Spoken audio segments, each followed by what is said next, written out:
For today's video day,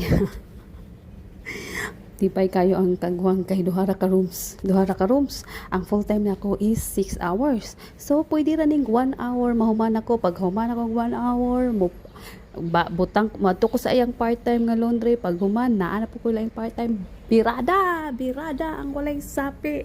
Laog og euro pero wag gyapon yung sapi. Birada. Daw mao ni ang kwarto ni pero mao ni ang Airbnb nga akong limpyuhan. So ang iyang laundry mao na lang ni akong part-time kaning reklamo man ko kay 6 hours 600 euro. Unya magabang pa akong balay di gusto ko muhawa niya kay naay mas dakong offer. So gadadali in town si pero og install og laundry para dili na magpa-laundry sa gawa. So ako na lang mo laundry. So mao pasabot yang part-time iyang dungagan ang akong sweldo. Very good niya akong amo kay ning adjust. Siya itay ni adjust. Kay walay magdugay nga trabahante. Imagine nimo 9 rooms ni tanan kung tanan mo check out within 6 hours kinahanglan mahuman ako kay check in time 3 PM. So before 3 PM nahumanan ako if ever 9 rooms in a day.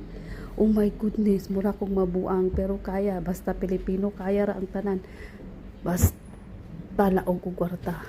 Mao ra po to, bye.